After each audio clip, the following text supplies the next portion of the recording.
Autism spectrum ang gibansay sa usa ka cafe sa pakigalayon sa usa ka learning center sa Davao City. Tumong niini nga maandam ang mga kabataan sa pagpantrabaho taliwala sa ilang kondisyon. Ani ang report ni John D. Esteban.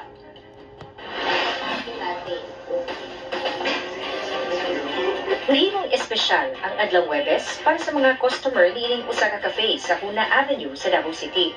Tungod ang mga nagkuha sa order sa mga customer, nag-serve, ug nag-andam sa table napkins, mga dunay special needs o dunay autism spectrum disorder o ASD. Ang ASD usa ka kondisyon kung asa ang taong nakasinatin ini nang ginahanglan og igong pagtagad sa abilidad sa pagkomunikar o interaksyon. Apan bisan pa man yana, kaya nila gibansay sila sa maong coffee shop sulod sa 5 ka adlaw sukad niadtong Lunes. Ilaw sa programang Job Readiness sa Independent Living Learning Center o ILLC, subay sa kasaulugan sa National Autism Consciousness Week. Kini aron maandam sila sa pagpanarbaho.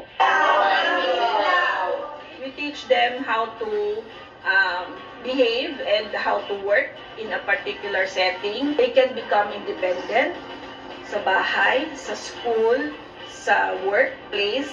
Ang bahin sa halin sa cafe, sa nasangpit na period, ihatag kanila isip incentive. Ang tag-iya sa coffee shop, ang damo hire o dunay special needs. They are trainable in the long run.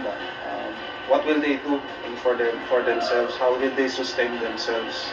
At least I believe in giving them a second chance in life. Buot ni Gonzales, kinsa dunay say anak nga dunay ASD nga mahatagan ang mga taong dunay autism o ang ilahang mga ginikanan ng paglaom ug mapasabot nga dunay sila'y pili ug tumong sa katilingban. These individuals have the potentials. Hindi lang po dapat ikulong sa bahay, dapat po i-expose natin sila to all the opportunities that they can have in the future. Kauban si Bebot Kahes sa kamera, John D. Esteban, 1 Mindanao.